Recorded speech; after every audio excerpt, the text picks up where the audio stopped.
सिया एक मशहूर मॉडल है।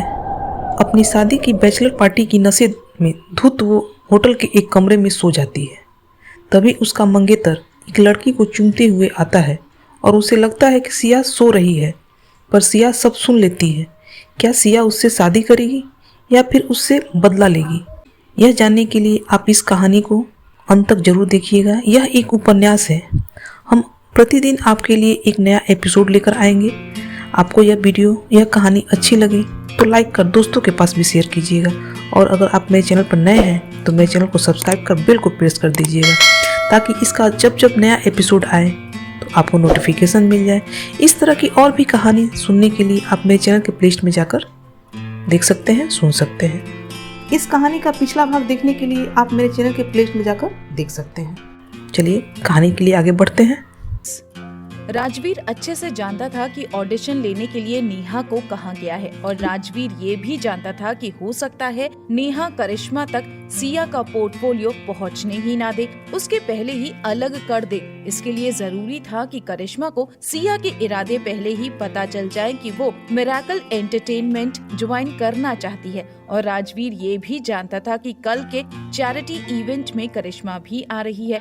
एक पति होने के नाते राजवीर हर वो चीज करेगा जो सिया के लिए अच्छी है और उसके फायदे की है। इधर मिरेकल एंटरटेनमेंट में कंपनी की जो स्टाफ कंप्यूटर में आए हुए पोर्टफोलियो की एंट्री कर रही थी, उसने सिया का पोर्टफोलियो देखा और वो खुश हो गई। उसने नेहा को जाकर बताया तो नेहा ने उसकी ओर देखा और कहा, हाँ, सिया का पोर्टफोलियो आया है, ये तो अच्छी बात है, पर बड़े दुख के साथ हमें उसका नाम रिजेक्ट करना पड़ेगा, क्योंकि हमने जो क्राइटेरिया सेट किया है सिया उसमें फिट नहीं होती। इसकी उम्र देखो, ये तो अब बूढ़ी हो गई है। स्टाफ, आपको ऐसा नहीं लगता हमें मिस करिश्मा को एक बार बताना चाहिए? उनकी राय लेने के बाद हमें मिस सिंघानिया का पोर्टफोलियो रिजेक्ट करना चाहिए। नेहा, नहीं, इतने छोटे छोटे काम के लिए हम करिश्मा को परेशान नहीं कर सकते, और वैसे भी उसने ये जिम्मेदारी मुझे दी है और मैं कह रही हूँ कि हम ऐसा ही करेंगे। और ये कहकर नेहा ने सिया का पोर्टफोलियो लेकर फाड़ दिया। ये चीज उस स्टाफ को सही नहीं लगी और उसे लगा कि कुछ तो गलत हो रहा है। वो तुरंत संदीप के पास गई। संदीप के पास जाकर उसने देखा संदीप अपने काम में बिजी है। वो वहाँ से लौटने ही वाली थी, तभी संदीप ने पीछे से आवाज लगाई, बताओ क्या हुआ? वो केबिन के अंदर आई और उसने संदीप को बताया कि सिया का पोर्टफोलियो आया था, पर नेहा ने फाड़ दिया। संदीप को तो ये चीज पहले से ही पता थी कि नेहा ऐसा ही करेगी। उसने थोड़ी देर ध्यान से सोचा और अपने मन ही मन में हर चीज को समझ उसके दिमाग ने उससे कहा कि अगर सिया ने मिरेकल ज्वाइन कर भी लिया तो नेहा उसे यहाँ चैन से जीने नहीं देगी। इससे बेहतर यही है कि दोनों अलग अलग रहे। पर शायद संदीप के दिमाग में कुछ और भी चल रहा था, इसीलिए उसने स्टाफ से कहा, ठीक है, नेहा ने सही किया। स्टाफ, तो सर मैं फिर सिया की सारी डिटेल्स डिलीट कर देती हूँ। संदीप, नहीं, ऐसा करने की जरूरत नहीं है, ये हमारा नॉर्मल प्रोसेस है। उसकी डिटेल कंप्यूटर में ही रहने दो। उसे साधारण तौर पर एक मेल भेज दो कि क्यों रिजेक्ट कर रहे हैं। इस वक्त ऐसा लग रहा था जैसे संदीप के दिमाग में कुछ और भी चल रहा है, वहाँ पर कुछ और नया सबक सिखाना चाहता है। जैसे ही मेल मिला, राजवीर की हंसी छूट गई, क्योंकि राजवीर को ये पहले से पता था कि मेल में रिजेक्ट होने का कारण लिखा हुआ था कि सिया की उम्र ज्यादा है। राजवीर ने सिया को फोन किया और कहा कि अपना मेल देखो। मेल देखकर सिया ने कोई रिस्पॉन्स नहीं किया, इसीलिए राजवीर ने सिया को आज रात के चैरिटी इवेंट में जाने के लिए कहा था, क्योंकि उसे पता था कि अगर नेहा ने सिया का पोर्टफोलियो रिजेक्ट कर दिया है तो ये उसने करिश्मा के पीठ पीछे किया है, क्योंकि करिश्मा कुछ भी करेगी पर सिया का पोर्टफोलियो रिजेक्ट नहीं करेगी। अब राजवीर आज रात के इवेंट में करिश्मा को ये बात बताएगा कि सिया ने अपना पोर्टफोलियो वहाँ पर भेजा है। सिया ने राजवीर से कहा, वैसे मिस्टर ओबेरॉय, आप बार बार ये कहते रहते हैं कि आप मुझे मेरे करियर के उस मुकाम पर पहुंचने के लिए मेरा इंतजार करेंगे जहां पर आप मेरे मैनेजर बन सके, पर मुझे लगता है कि मेरा मैनेजर बनने के लिए आप ज्यादा ही बेसब्र हैं। राजवीर ने हंसते हुए कहा, देख लेना, तुम्हारे पास जब कोई मैनेजर आ जाएगा तब देखना मैं तुम्हारे लिए कितना परेशान होता हूँ। सिया, ऐसा हो ही नहीं सकता, आप तब भी परेशान होंगे, आप मुझे तकलीफ में कभी देख ही नहीं सकते। राजवीर, रात के इवेंट के लिए लेट मत होना, थोड़ा जल्दी निकलना। सिया, ठीक है, मैं जल्दी आ जाऊंगी। सिया ने मन ही मन सोचा, अच्छा तो करिश्मा भी इवेंट पर आने वाली है, उसे सबसे पहले ये सोचना है कि वो करिश्मा से कैसे मिलेगी, क्योंकि नेहा ऐसा करने से उसे रोकेगी जरूर और करिश्मा उस पर डायरेक्टली ध्यान नहीं देगी। उसे किसी न किसी तरीके से करिश्मा का ध्यान अपनी ओर खींचना है, बिना कोशिश किए वो हार नहीं मान सकती। शाम के ठीक 6 बजे सिया राजवीर की बताई हुई लोकेशन पर इवेंट के लिए पहुंची। इस इवेंट में बड़े बड़े रईस लोग इनवाइटेड थे, पर एंटरटेनमेंट इंडस्ट्री से गिने चुने लोगों को ही बुलाया गया था। मॉडलिंग इंडस्ट्री से तो शायद ही कोई था। इवेंट में दादा भी आया हुआ था और एक अदनी सी मॉडल को इतने बड़े इवेंट में देखकर उसे हजम नहीं हो रहा था। बैठने के लिए एंटरटेनमेंट इंडस्ट्री के लोगों को दूसरी लाइन में बैठना था। हर कोई ये देख रहा था कि राजवीर कहाँ बैठने वाला है, क्योंकि बहुत से रईस औरतें हैं जो सिर्फ राजवीर से मिलने के लिए ही इस इवेंट में आई थीं। करिश्मा भी संदीप के साथ इस इवेंट में पहुंची। संदीप की नजर अपनी जगह पर बैठी हुई सिया पर पड़ी। वो ये देखना चाहता था कि सिया करिश्मा से किस तरीके से बात करेगी और उसे तो ऐसा होने से रोकना भी है। बैठने के लिए राजवीर की सीट सबसे पहली थी, उसके बाद में एक किसी पियानिस्ट को सीट दी गई थी, उसके बाद सिया की सीट थी। इस लिहाज से राजवीर से सबसे करीब औरतों में सिया ही बैठने वाली थी। जैसे ही करिश्मा और संदीप अपनी सीट देखते हुए आए, संदीप ने देखा कि करिश्मा की सीट सिया के ठीक बाजू वाली है और उसके बाद में संदीप को बैठना है। दूर से ये देखते ही संदीप ने मन ही मन सोच लिया कि वो करिश्मा से अपनी सीट बदल लेगा। कहीं ऐसा ना हो कि करिश्मा और सिया बात करें और ये राज खुल जाए कि सिया मिरेकल एंटरटेनमेंट ज्वाइन करना चाहती है, पर संदीप ने बीच में ऐसा करने से रोका है और गलतफहमी पैदा की है। पर जैसे ही संदीप अपनी जगह पर पहुंचा, वो दुविधा में पड़ गया, क्योंकि संदीप के ठीक बाजू वाली जो सीट थी वो दादा की थी। अगर करिश्मा से संदीप सीट बदल लेता है तो करिश्मा दादा के बाजू में बैठेगी और संदीप ने करिश्मा से ये कहा था कि सिया क्रिएटिव सेंचुरी ज्वाइन करने वाली है। कहीं ऐसा ना हो कि करिश्मा और दादा आपस में बात करें और ये राज खुल जाए। अब संदीप को समझ नहीं आ रहा था, पर फिर भी उसने सोचा कि वो करिश्मा से अपनी सीट बदल लेता है, क्योंकि करिश्मा और दादा के इस हद तक बात करने के चांसेस कम हैं। करिश्मा और संदीप अपनी अपनी जगह पर जाकर बैठ गए। संदीप पहली बार सिया के इतने करीब बैठा था। उसने सिया की ओर देखा और देखते ही उसे एहसास हो गया कि करिश्मा के मुकाबले सिया को समझना ज्यादा मुश्किल है। सिया हमेशा की तरह एकदम शांत बैठी हुई थी और उसे देखकर ही पता चल रहा था कि उसे इंडस्ट्री में बहुत समय हो चुका है और हर तरह का उतार चढ़ाव झेल चुकी है। ये समझदार लोगों की सबसे बड़ी निशानी है कि उनके दिल में क्या चल रहा है आप उन्हें देखकर नहीं बता सकते। तभी अचानक से लोगों के बीच में गहमा गहमी होने लगी, क्योंकि अब राजवीर आ चुका था। राजवीर अपनी जगह पर जाने के लिए वहां से निकला। उसने वहां बैठे सभी लोगों पर एक सरसरी नजर डाली, पर उसकी नजर किसी पर रुकी नहीं तब तक जब तक वो सिया के सामने नहीं आया। सिया के सामने पहुंचते ही उसके कदम थोड़ा धीमे हो गए। उसने धीरे से सिया के हाथ पर अपना हाथ फेरा और आगे निकल गया। राजवीर ने इतने लोगों के बीच में भी अपना प्यार भरा लम्हा चुरा लिया था। अपने इमोशंस पर काबू पाने के लिए सिया ने अपनी नजर झुका रखी थी। उसने राजवीर को देखा ही नहीं, पर फिर भी उसका दिल जोरों से धड़क रहा था। और क्यों ना धड़के, उसका पति बस अभी अभी उसके सामने से निकला है। करिश्मा राजवीर को देखने के लिए एकदम उतावली हो रही थी और इस उतावलेपन में वो एकदम से झुक गई करिश्मा राजवीर को देखकर लार टपका रही थी। तभी राजवीर की नजर उस पर पड़ी और दोनों की नजरें आपस में टकराईं। अपनी झेप को छुपाने के लिए करिश्मा ने सिया की ओर रुख कर लिया। करिश्मा को देखकर सिया ने मुस्कुराकर जवाब दिया, हेलो मिस करिश्मा, कैसी हैं आप?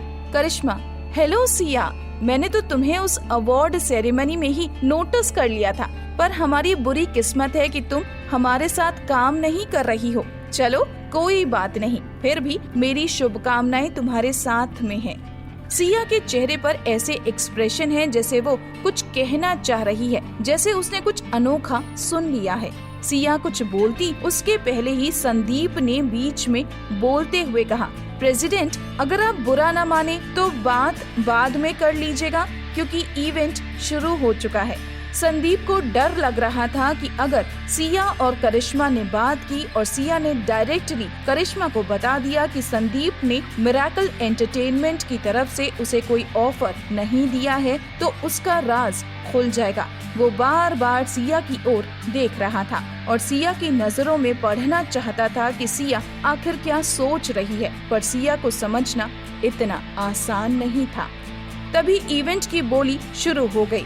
नीलामी में राजवीर बढ़ चढ़कर बोली लगा रहा था। सिया समझ रही थी कि एंटरटेनमेंट इंडस्ट्री में एक ओहदा होने की वजह से ये राजवीर का फर्ज बनता है कि वो ज्यादा से ज्यादा पैसे डोनेट करे और बोली में बढ़ चढ़कर हिस्सा ले, ताकि और भी लोग प्रोत्साहित हों।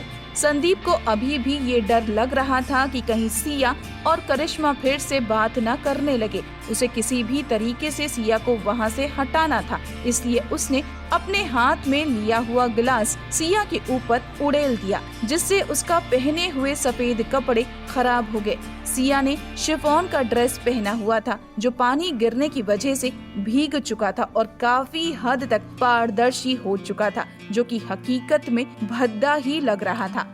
अक्टूबर का महीना था और पानी भी बर्फ वाला था, इस वजह से सिया को ठंड लग रही थी। वो इवेंट छोड़कर भी नहीं जा सकती थी, इसीलिए ठंड से कांप रही थी। तभी सिया के बाजू में बैठे हुए पियानिस्ट ने सिया को कोहनी मारी और उसके हाथ में एक जैकेट था, जो वो सिया को देना चाह रहा था। तभी सिया ने सवाल भरी नजरों से राजवीर की ओर देखा, तो उसने पाया कि राजवीर ने सिर्फ सफेद शर्ट पहन रखी है। राजवीर की जैकेट पियानिस्ट के हाथ में है। राजवीर के इशारे पर सिया ने जैकेट ले ली। किसी को शक न हो इसलिए राजवीर ने सिया को जैकेट खुद नहीं दी थी। राजवीर की जैकेट पहनने के बाद में सिया को अब गर्माहट का एहसास हो रहा था, पर उसके बाद भी उसने राशि को तुरंत फोन किया कि जल्दी से उसके लिए एक नई ड्रेस खरीदे, जिससे वो जल्दी से जल्दी अपने कपड़े बदल सके। कोई और मौका होता तो संदीप ने अपनी जैकेट सिया को दे दी होती, पर इस समय तो वो सिर्फ इतना चाहता था कि कुछ भी करके सिया इवेंट छोड़कर चली जाए। सिया ये जानती थी कि कहीं न कहीं हो सकता है वो मेल भेजने वाला संदीप हो, पर अभी भी ये कहना मुश्किल था कि वो संदीप है या नहीं, और भेजने वाला उसे चेतावनी देना चाहता था या उसे बहका रहा था। इवेंट अब अपने अंत की ओर आ चुका था। तभी करिश्मा उठकर वॉशरूम चली गई और सिया को सीधे संदीप से बात करने का मौका मिल गया। सिया ने सीधे संदीप की ओर देखकर कहा, तुम्हें क्या लगता है इस तरीके से तुम आज तो मुझे करिश्मा से बात करने से रोक लोगे, पर क्या सारी जिंदगी रोक पाओगे? मुझे लगा था तुम नेहा से अलग हो, पर तुम तो उसी की तरह निकले। संदीप को सिया से ये उम्मीद नहीं थी कि वो इतना डायरेक्ट तरीके से उससे बात करेगी, इसीलिए अब संदीप ने सब कुछ सच बोलना ही सही समझा। संदीप ने सिया की ओर रुख किया और बोला, मुझे करिश्मा ने तुमसे बात करने के लिए कहा था। वो तुम्हें मिरेकल एंटरटेनमेंट में साइन करना चाहती थी, पर मैंने ऐसा नहीं किया। मेरी कुछ अपनी वजह थी जिसकी वजह से मैंने ऐसा नहीं किया। मैं सफाई नहीं दे रहा हूँ। मैंने आज जो किया वो इसीलिए नहीं किया कि मैं सच्चाई से डर रहा था, बल्कि इसलिए किया कि मैं इस तरीके के इवेंट में सभी के सामने बेइज्जत नहीं होना चाहता था। सिया, तो मेरा पोर्टफोलियो भी तुमने ही रिजेक्ट किया होगा। संदीप, नहीं, वो नेहा ने किया था, और मैं ये समझता हूँ कि कंपनी की पॉलिसी के हिसाब से तुम्हारी उम्र ज्यादा है और इसीलिए रिजेक्ट किया है। और ये गलत नहीं था। और वैसे भी तुम स्टार किंग छोड़ चुकी हो, तुम्हें भी कोई ना कोई कंपनी साइन करनी है। ऐसे ही दूसरों को भी एक अच्छी टीम की जरूरत है।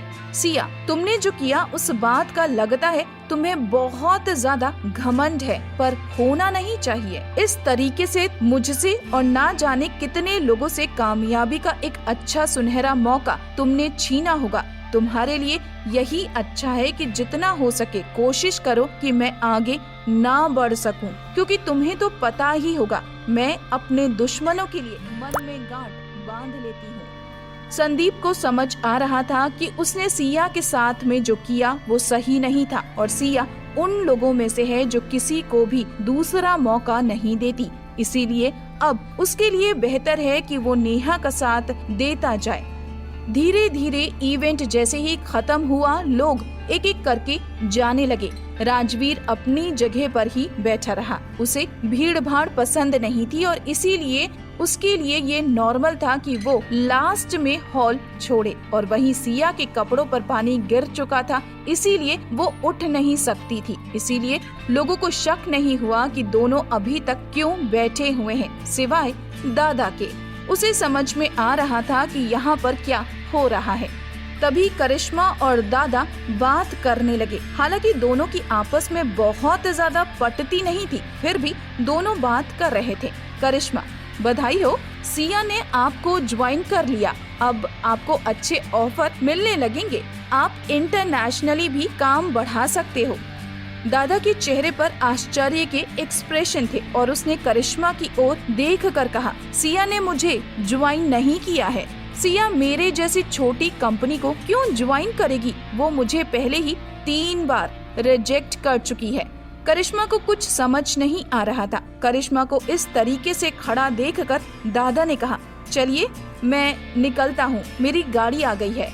दादा अपनी गाड़ी के आते ही वहाँ से निकल गए और उसके बाद में संदीप भी करिश्मा की गाड़ी लेकर आ गया। करिश्मा गाड़ी में बैठी और गाड़ी में बैठते ही उसके चेहरे पर गुस्सा था, जिसे संदीप नोटिस नहीं कर पाया। करिश्मा, संदीप एक काम करो, सिया को फिर से कांटेक्ट करो और देखो जो भी कर सकते हो करो। मैं चाहती हूँ कि सिया हमारी ही कंपनी ज्वाइन करे। संदीप, मैं आपको पहले ही बता चुका हूँ कि उसने मुझे मना कर दिया है और उसका कहना है कि वो क्रिएटिव सेंचुरी ज्वाइन कर रही है। करिश्मा का गुस्सा 7वें आसमान पर था। उसे समझ नहीं आ रहा था कि संदीप ऐसा क्यों कर रहा है, क्योंकि नेहा जो कर रही थी इसके बारे में तो करिश्मा को पता था, पर उसे ये नहीं समझ आ रहा था कि उसका सबसे ज्यादा भरोसेमंद आदमी क्यों झूठ बोल रहा है। अब पूरा हॉल खाली हो चुका था। हॉल में सिर्फ सिया और राजवीर बचे थे और कुछ साफ सफाई करने वाले लोग बचे थे। राजवीर उठकर सिया के पास आया और सिया को अपनी बाहों में लिया और अपनी जैकेट पहनाकर कार तक लाया। बाहर आने के बाद में राजवीर ने सिया को राशि के साथ कार में भेज दिया और खुद थोड़ी देर के बाद कार में आकर बैठा। सिया की ऐसी हालत देखकर राशि ने उससे पूछा, क्या हुआ, कुछ हुआ है क्या? सिया, नहीं, कुछ नहीं हुआ। तभी राजवीर कार में आकर बैठा और थोड़े आगे चलने के बाद उसने राशि को पीयूष की कार में भेज दिया। अब कार में सिर्फ राजवीर और सिया थे। राजवीर ने थोड़ा नाराज होते हुए सिया की ओर देखा और कहा, तुमने अपने कपड़े नहीं बदले, यही भीगे कपड़े पहनी बैठी हुई हो? सिया, हाँ, बहुत लोग हैं, आसपास बहुत ज्यादा भीड़ थी, मुझे लग रहा था कहीं कोई रिपोर्टर मेरी फोटो ना खींचे। राजवीर, तुम्हें इस हालत में भी अपनी फोटो खींचने की चिंता हो रही है, कहीं कोई तुम्हारी फोटो ना खींच ले। तुम्हें ये चिंता नहीं है कि तुम बीमार हो जाओगी। चलो, मैंने जैकेट लगा लिया है, अब तुम्हें कोई नहीं देख पाएगा, जल्दी से कपड़े बदलो। राजवीर के जैकेट की ओट में सिया ने अपने कपड़े बदले। जैसे ही सिया ने अपने कपड़े बदल लिए, राजवीर उसके हाथों को अपने हाथों में लेकर सहलाने लगा ताकि सिया को थोड़ी गर्मी मिल सके। थोड़ी देर के बाद में राजवीर ने सिया की ओर देखा और कहा, तुमने करिश्मा से बात क्यों नहीं की?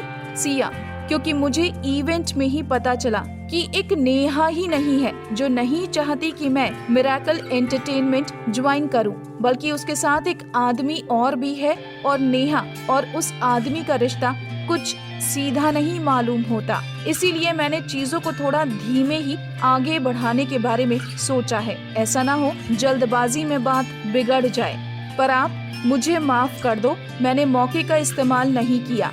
राजवीर, माफी तो मुझे मांगनी चाहिए। अगर मुझे जरा भी अंदाजा होता कि वहाँ तुम्हारे साथ ऐसा कुछ होगा तो मैं तुम्हें लेकर ही नहीं आता। पर एक बात बताओ, कहीं उस आदमी का नाम संदीप तो नहीं है? सिया, हाँ। राजवीर, अगर संदीप को एक प्रोफेशनल की तरह देखा जाए तो वो एक उम्दा मैनेजर है और एक मैनेजर के तौर पर उसकी औकात भी इंडस्ट्री के अंदर बहुत अच्छी है। पर फिर भी चाहे वो कुछ भी हो, वो तुम्हें इस तरह से परेशान करके इतनी आसानी से निकल नहीं पाएगा। सिया, सिया ने बस इतना ही कहा और एक बच्चे की तरह राजवीर के सीने में अपना सर छुपा लिया। दोनों जल्दी ही अपने घर पहुंच गए। इधर करिश्मा भी अपने घर पहुंच चुकी थी। अपने घर पहुंचते ही उसने अपने असिस्टेंट को फोन किया और कहा, मुझे इस सिया की कॉन्टैक्ट डिटेल्स निकाल कर दो।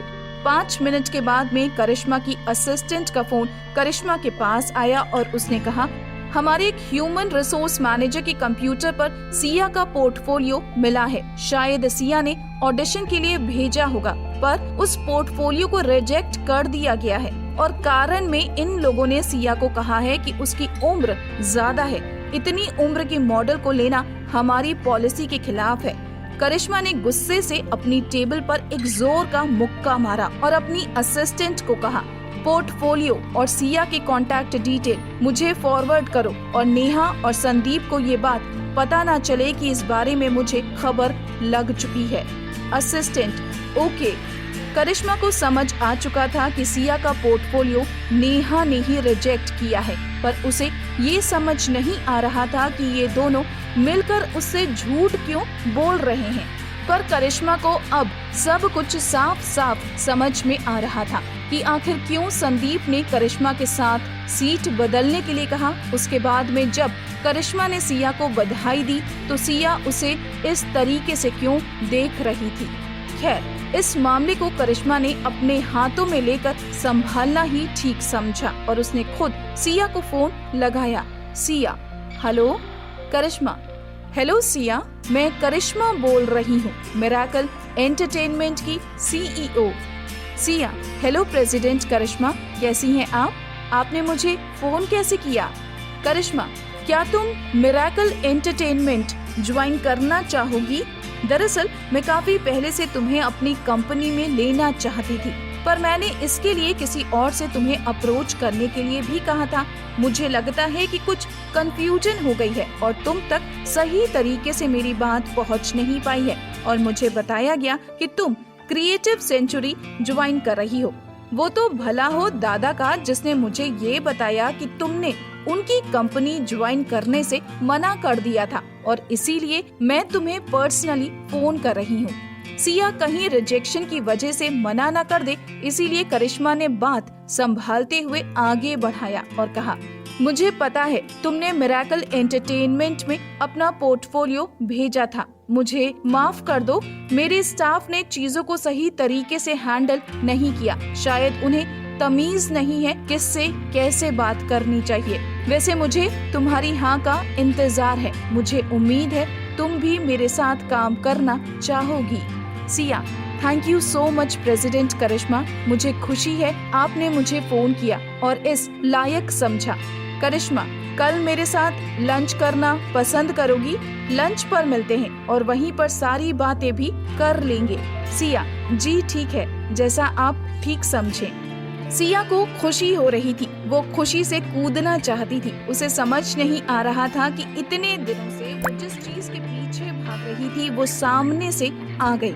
और तो और दादा ने अनजाने में ही सही पर सिया की मदद की थी। तभी राजवीर बाथरूम से बाहर निकला और सिया के चेहरे की खुशी देखकर उससे पूछा, क्या हुआ, कोई खुशी की बात है क्या? सिया ने लगभग उछलते हुए कहा, मुझे मिरेकल एंटरटेनमेंट ज्वाइन करने का ऑफर आया है। राजवीर, अच्छा कैसे? सिया, प्रेसिडेंट करिश्मा ने खुद पर्सनली फोन किया। राजवीर, अच्छा मुझे एक बात बताओ, अब जब तुम मिराकल एंटरटेनमेंट ज्वाइन कर लोगी तो तुम बहुत बिजी हो जाओगी और वो तुम्हारे लिए मैनेजर तो रखना ही चाहेंगे, तो तुम क्या उन्हें हमारे रिलेशन के बारे में बताओगी? सिया, मुझे देखना पड़ेगा कि वो लोग मेरे लिए कैसा मैनेजर रख रहे हैं और मेरी मैनेजमेंट टीम कैसी है। राजवीर, चाहे कुछ भी हो जाए, मैं तुम्हारे काम और तुम्हारे सारे कागजात पर हमेशा नजर रखूंगा, क्योंकि मुझसे अच्छा तुम्हारे लिए कोई नहीं सोच सकता। सिया राजवीर को छेड़ते हुए, अच्छा जी, ऐसा क्यों? राजवीर, क्योंकि मैं जैसा तुम्हारा भला सोचता हूँ ऐसा कोई और नहीं सोच सकता। सिया, ये बात तो बिल्कुल ठीक है, मैं जानती हूँ आप मेरे बारे में अच्छा ही सोचेंगे, पर अगर मुझे एक अच्छी मैनेजमेंट टीम प्रोवाइड कराई गई तो मैं चाहूंगी कि वही मेरा काम देखे और आप से मेरे काम का प्रेशर दूर रहे, ताकि जैसा पिछली बार हुआ ऐसा दोबारा ना हो। राजवीर, कैसा? सिया, जब आप मुझसे अपना बुखार छुपाते फिर रहे थे। राजवीर, अरे वो बस होना था तो हो गया, ऐसा बार बार थोड़ो ना होगा। मैं बस तुम्हें खोना नहीं चाहता हूँ। मुझे पता है कि मिराकल एंटरटेनमेंट ज्वाइन करने के बाद तुम बिजी हो जाओगी। मैं नहीं चाहता कि तुम मुझसे दूर रहो या मुझसे दूर जाओ। मैं किसी भी कीमत पर तुम्हें खो नहीं सकता। सिया, ऐसा कुछ नहीं होगा, आप इतना क्यों सोच रहे हैं? सिया चाहे कुछ भी बोले, पर वो मन ही मन जानती थी कि वो मिराकल एंटरटेनमेंट ज्वाइन करने के बाद में काफी बिजी हो जाएगी और इतना टाइम नहीं निकाल पाएगी जितना वो अभी निकाल लेती है, और उसके लिए टाइम मैनेज करना थोड़ा मुश्किल हो जाएगा। और फिलहाल उसके लिए जो सबसे बड़ा टारगेट है वो है राजवीर के ओहदे तक पहुंचना, ताकि वो राजवीर की बराबरी से उसकी पत्नी के तौर पर लोगों के सामने आ सके। पर अगर इस तरीके से बिजी होकर वो राजवीर को ही समय नहीं दे पाई और राजवीर से दूर हो गई, तब तो ये सब करने का तो कोई मतलब ही नहीं निकलेगा। सिया को भी वही डर सता रहा था जो राजवीर को सता रहा था, पर सिया ने कुछ नहीं बोला, क्योंकि वो अच्छे से जानती थी कि उसकी जिंदगी में सबसे इम्पोर्टेंट और सबसे अजीज राजवीर है, उससे ज्यादा जरूरी कुछ भी नहीं है। तभी सिया को अपना बहुत पुराना वादा याद आ गया जो उसने खुद से किया था। छोटा या बड़ा, कम या ज्यादा, कोई भी काम जिसमें राजवीर जुड़ा होगा वो उसके लिए उसकी पहली प्रायोरिटी होगा। ये सोचकर सिया राजवीर के गले लग गई, क्योंकि कहीं ना कहीं डर और नर्वसनेस सिया को भी हो रही थी, क्योंकि बड़ी कंपनी ज्वाइन करने का मतलब ज्यादा काम, ज्यादा पॉपुलैरिटी, ज्यादा लोगों का सिया के आगे पीछे घूमना, ज्यादा लोगों का उस पर नजर रखना, ज्यादा जिम्मेदारी और एक सीमित समय में ये सब कुछ करना अपने आप में बड़ा कठिन होने वाला था। अगले दिन सुबह सुबह मिराकल एंटरटेनमेंट में नेहा ऑडिशन के लिए आई मॉडल्स को एक एक करके लाइन अप कर रही थी और बुला रही थी। तभी करिश्मा वहाँ से निकली। उसने नेहा को देखा और वो बिल्डिंग के बाहर जाने लगी। तभी उसके दिमाग में कुछ ख्याल आया और मुड़कर वो नेहा के पास गई। नेहा को काम में बिजी देखकर उसने नेहा से कहा, जैसा कि हमने तय किया था, हम 5 नए मॉडल्स को हायर करेंगे, पर तुम 4 ही सिलेक्ट करना। एक को मैंने पहले ही सोच रखा है कि किसे लेना है। नेहा को कुछ समझ नहीं आ रहा था, पर फिर भी उसने करिश्मा की बात का जवाब देते हुए कहा, ठीक है, जैसा आप कहें। ये कहकर करिश्मा वहाँ से जाने लगी। करिश्मा की निगाहों में नेहा के लिए चिढ़ के एक्सप्रेशन थे। करिश्मा वहाँ से उस इंसान को ज्वाइन करने के लिए जा रही थी जिसे दूर रखने के लिए नेहा ने इतनी मेहनत की थी। यही वो 5वां इंसान है जिसे करिश्मा ज्वाइन कराएगी। एक प्रेसिडेंट के तौर पर करिश्मा की पहचान के साथ में नेहा और संदीप ने खेला था। इन दोनों को सबक सिखाना जरूरी था और करिश्मा ऐसा बखूबी कर सकती है, क्योंकि मिराकल एंटरटेनमेंट करिश्मा ने अपने बलबूते पर यहाँ तक पहुँचाया है जहाँ वो आज है। अब इन दोनों को सबक सिखाना ही पड़ेगा। ये सोचकर करिश्मा ने सोचा कि अभी वो इन दोनों को सिया के बारे में कुछ नहीं बताएगी। वो इन्हें नई मॉडल्स के ऑडिशन लेने देगी ताकि इन दोनों को लगे कि करिश्मा ने सिया को ज्वाइन कराने का ख्याल ही छोड़ दिया है। पर जब सिया के साथ में सारी डिटेल्स और कॉन्ट्रैक्ट फाइनल हो जाएंगे, उस समय एक बड़ी सी ज्वाइनिंग सेरेमनी रखकर इन्हें चौंकाएगी और इन्हें इनकी औकात दिखाएगी। ठीक समय पर करिश्मा और सिया अपनी मीटिंग की जगह पर पहुंच गए। दोनों की बातों में पूरी दोपहर निकल गई, उन्हें पता ही नहीं चला। करिश्मा सिया से 3 साल बड़ी थी और एक मॉडल के तौर पर सिया ने करिश्मा को रनवे पर चलते हुए देखा था। दोनों की बातें अच्छी तरीके से चल रही हैं। तभी करिश्मा ने सिया से कहा, सिया, मैं चाहती हूँ कि मेरी एक दोस्त का शो होने वाला है, उसमें उसे तुम ओपन करो, तुम उसकी शो स्टॉपर बनो। और मैं चाहती हूँ कि जब तक सही समय न आ जाए और सारी चीजें फाइनल ना हो जाए, तब तक तुम इसके बारे में किसी से बात ना करो, क्योंकि मैं तुम्हारे लिए एक काफी बड़ी कॉन्ट्रैक्ट साइनिंग सेरेमनी रखूंगी और तब मजा आएगा। सिया, ठीक है, जैसा आपको ठीक लगे। सिया ने हाँ तो कह दिया था, पर उसे समझ नहीं आ रहा था कि करिश्मा ऐसा क्यों कर रही है। पर उसे कहीं ना कहीं अंदाजा था कि इस सब का नेहा और संदीप से कोई ना कोई लेना देना तो है। सिया को असमंजस की स्थिति में देखकर करिश्मा ने कहा, परेशान मत हो, मैं तुम्हारे लिए सबसे अच्छा मैनेजर रखूंगी। और वाकई में इस वक्त सिया को एक अच्छे मैनेजर की जरूरत है। करिश्मा ने सिया को फिलहाल ये सब कुछ किसी और से बताने के लिए मना किया है। दरअसल करिश्मा इसीलिए सिया को अपनी फ्रेंड के शो में भेजना चाहती है ताकि वो उसकी काबिलियत और उसके टैलेंट को देख सके और उसके साथ नेहा भी वहाँ पर अपनी नई मॉडल्स को लेकर आएगी, जिससे नेहा को वहीं पता चल जाएगा कि सिया को ना हायर करके उसने अपने लिए खुद बुरी किस्मत को न्योता दिया है। और इन सारे मॉडल्स का एक दूसरे से अनजाने तौर पर ही सही, पर एक अच्छा हेल्दी कंपटीशन भी किया जा सकेगा। बहुत सालों तक करिश्मा ने नेहा और संदीप पर भरोसा किया है, जिससे इनकी हिम्मत बढ़ गई है। इनकी इतनी औकात कैसे हो गई कि करिश्मा जिसे चाहे उसे ज्वाइन कराने के रास्ते में ये दोनों आ गए। इन्हें इनकी औकात तो करिश्मा अच्छे से दिखाएगी, ये उसने अब तय कर लिया था। शाम होने को आ गई थी। नेहा ऑडिशन अभी भी ले रही थी। ऑडिशन खत्म होते ही नेहा संदीप के केबिन में गई और संदीप से कहा, थैंक यू। संदीप, किस लिए? नेहा, सिया वाले मामले में करिश्मा को पता ना चलने देने के लिए। संदीप, पर सिया को सब कुछ पता है और वैसे भी इतनी बार उसके रास्ते में आने की वजह से वो हमसे काफी गुस्सा होगी और देखना जल्द ही वो कोई ना कोई मौका ढूंढकर वार जरूर करेगी। नेहा, सिया के वार की किसको पड़ी है? जब तक हम दोनों साथ में हैं, वो ये कंपनी ज्वाइन नहीं कर सकती है और इसके लिए मुझे तुम्हारी मदद की जरूरत पड़ेगी। मैं करिश्मा को अकेले नहीं संभाल सकती, तो क्या तुम वो करोगे जो तुम हमेशा करते आए हो? संदीप, क्या? नेहा, मेरी मदद? संदीप, मैं और तुम्हारी मदद? और मैं किस लिए तुम्हारी मदद करूं?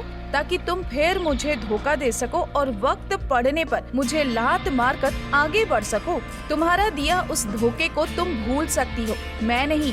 मैं वो कभी नहीं भूलूंगा कि तुमने मेरी पीठ पर कैसे छुरा भोंका था। नेहा चुप हो गई। उसके पास बोलने के लिए कुछ नहीं था, पर उसने फिर भी कहा, करिश्मा जब से वापस आई है तब से अपने केबिन में ही बंद है। मुझे उसकी सेक्रेटरी से पता चला कि वो नैतिक को वापस लाने की कोशिश कर रही है और तुम ये अच्छे से जानते हो कि अगर हम दोनों मिल जाएंगे तब ही जाकर नैतिक का सामना कर पाएंगे। सालों पहले जो हुआ उसकी वजह से नैतिक ने मैनेजर का काम तो छोड़ दिया है, पर इसका मतलब ये नहीं है कि वो इंडस्ट्री से बाहर हो गया है। संदीप, नैतिक की चिंता मत करो, वो आ भी गया तो कुछ खास कर नहीं पाएगा। तुम मुझे ये बताओ कि आज के ऑडिशन में कोई अच्छी मॉडल मिली? नेहा, हाँ, कुछ अच्छी मॉडल्स थीं। संदीप, ठीक है, तो उन्हें जल्दी से ट्रेनिंग दो और जल्दी से रैंप के लिए तैयार करो। हमें करिश्मा का ध्यान उनकी ओर खींचना है ताकि करिश्मा का ध्यान सिया से हट सके। इस वक्त दोनों अपने सपने में भी नहीं सोच सकते थे कि करिश्मा ने पहले ही सिया को मिरेकल एंटरटेनमेंट में ज्वाइन करवा लिया है और तो और कॉन्ट्रैक्ट वो खुद लेकर गई थी। करिश्मा सिया के लिए जो सबसे अच्छा है वो करना चाहती है, वो उसे परेशान करना नहीं चाहती क्योंकि वो खुद एक मॉडल रह चुकी है। उसे पता है कि अपने करियर के इस समय में सिया को सबसे ज्यादा किस चीज की जरूरत है, क्योंकि अभी तक सिया के मिरेकल एंटरटेनमेंट ज्वाइन करने की खबर ऑफिशियली बाहर नहीं आई थी। इसीलिए सब लोग अटकलें लगा रहे थे कि सिया कौन सी कंपनी ज्वाइन करेगी। और क्योंकि सिया हयात रेजिडेंसी में रहती थी, इसीलिए न्यूज रिपोर्टरों का वहां जाकर उसके बारे में कुछ भी पता करना पॉसिबल नहीं था। तभी एक खबर आई कि पीहू ने स्टार वंडर ज्वाइन कर लिया है और स्टार वंडर में उसे नया नाम दिया गया है, जूनियर सिया। अब मीडिया में ये बात बड़े ही धड़ल्ले से उछाली जा रही थी कि अब तो सिया की हमशक्ल तक को काम मिल गया है, पर सिया का कुछ पता नहीं है कि वो क्या करने वाली है। ये तो वाकई में तुम्हारी हमशक्ल लगती है। अगर इसे मैं अंधेरे में देखूंगी तो शायद मैं भी इसे सिया समझ बैठूंगी। ये बिल्कुल तुम्हारी जैसी है, राशि ने कहा। ये सुनकर सिया को एक झटका सा लगा, क्योंकि आगे जाकर अगर पीहू कोई गलती करती है तो उसका हर्जाना शायद सिया को भी भुगतना पड़ेगा। पीहू का टीवी पर एक इंटरव्यू चल रहा था। सोफे पर बैठी हुई 16 साल की पीहू बिल्कुल बच्ची लग रही थी। तभी उससे रिपोर्टर ने पूछा, आप मुझे एक बात बताएं, लोग कहते हैं कि आप सिया के जैसी दिखती हैं और तो और लोग आपको जूनियर सिया भी बुला रहे हैं। इस बारे में आप क्या कहना चाहेंगी? पीहू कुछ बोलती उसके पहले ही उसके मैनेजर ने उसे आंख से इशारा किया कि वो जो भी बोले सोच समझ कर बोले। पीहू ने थोड़ा सोचने के बाद में जवाब दिया, ऐसा नहीं है, और वैसे भी मैं जब सिया की उम्र की हो जाऊंगी तो उससे ज्यादा कामयाब होंगी। और इस स्टेटमेंट के आते ही हेडलाइन नीचे चलने लग गई, junior Siya versus original Siya. Junior Siya का कहना है कि वो सिया से ज्यादा अच्छी है और उनमें सिया से ज्यादा टैलेंट है, वो सिया से ज्यादा कामयाब होंगी। तो क्या जूनियर सिया ने सिया को आमने सामने की लड़ाई के लिए चैलेंज किया है? इस हेडलाइन को देखकर राशि को गुस्सा आने लगा। तभी सिया ने उसकी ओर देखा और कहा, तुम्हें इतनी जल्दी गुस्सा क्यों आता है? राशि, पर देखो ना ये लोग कैसी कैसी बातें कर रहे हैं। सिया, तुम समझती क्यों नहीं हो? वो तो चाहती है कि हम कोई कदम उठाएं और उसे पॉपुलैरिटी गेन करने का एक मौका मिल जाए। वो तो मौका ढूंढ ही रही है कि हमारे किसी कदम से लोग उसके बारे में बात करने लगे और उसे पॉपुलैरिटी मिले। हमें उसे ऐसा मौका नहीं देना है। और रही मेरे काम की बात, तो तुम एक बात अच्छे से समझ लो, मिरेकल एंटरटेनमेंट को सेरेमनी रखनी है। आज नहीं तो कल वो जल्द ही अपनी सेरेमनी का टाइम अनाउंस कर देंगे और ऐसा होते ही सबके मुंह अपने आप बंद हो जाएंगे। तो उसके बारे में इतना क्या परेशान होना। शाम को राजवीर जब ऑफिस से लौटा तो काफी लेट हो चुका था। उसने देखा सिया सोफे पर लेटकर उसका इंतजार कर रही है। सिया को इस तरीके से देखकर उसे अच्छा नहीं लगा। उसने सिया से कहा, तुम बेडरूम में क्यों आराम नहीं कर रही हो? सिया, क्योंकि मैं जब भी घर पर रहूंगी मैं आपको घर लौटते हुए देखना चाहती हूँ। मैं एक अच्छी वाइफ की तरह आपका इंतजार करना चाहती हूँ। और वैसे भी कल मेरा एक शो है तो कल मैं ये नहीं कर पाऊंगी, इसके बदले आज ही कर रही हूँ। राजवीर, कोई बात नहीं, कल मैं भी जल्दी घर नहीं लौटने वाला हूँ। सिया ने प्रश्न भरी नजरों से राजवीर की ओर देखा। राजवीर, क्योंकि कल मेरे पास में थोड़ा खाली समय है, इसलिए मैं अपनी वाइफ का शो देखने के लिए जाऊंगा। सिया चहकते हुए सोफे से उठ गई और कहा, तो इसका मतलब है आप मेरे शो पर आ रहे हो? राजवीर, हाँ बिल्कुल। सिया की खुशी का ठिकाना नहीं था, चाहे कुछ मिनटों के लिए ही सही, पर जब वो स्टेज पर होगी तब राजवीर को अपने काम की जगह पर पाकर उसे बहुत खुशी होगी। तभी राजवीर ने कहा, तुम चाहे कुछ भी करो और चाहे जैसे भी करो, मैं हमेशा तुम्हारे साथ हूँ और रहूंगा। राजवीर की बात सुनकर सिया के चेहरे पर मुस्कुराहट आ गई और वैसे भी जो बात राजवीर ने अभी कही थी उसके शब्द बिल्कुल सच थे। और वैसे भी किसी को प्यार करना, किसी को अपना मानना इतना ही तो आसान है। एक जो करे दूसरा उसका साथ दे, और ये कपल इस बात को बहुत अच्छे से समझता है। इस रिश्ते में कोई शर्त नहीं होती, सवाल नहीं होते। यही बात तो राजवीर और सिया एक दूसरे के साथ निभा रहे हैं, बिना किसी शर्त के, बिना किसी सवाल के, बिना किसी जिद के अपना रिश्ता निभाते जा रहे हैं। राजवीर ने तभी सिया से कहा, तुमने खाना नहीं खाया? रुको, मैं शेफ को खाना बनाने के लिए बोलता हूँ। कल तुम्हारा शो है, तुम्हें जल्दी उठना भी होगा। सिया ने राजवीर को बेडरूम की तरफ धकेलते हुए कहा, मेरा शो रात को है, आपको ज्यादा परेशान होने की जरूरत नहीं है। आप जाकर फ्रेश होकर आओ, मैं खाना बनाती हूँ। राजवीर ज्यादा कुछ तो नहीं बोल पाया, पर उसने सिया को कहा, ध्यान रखना, अपने आप को जला मत लेना।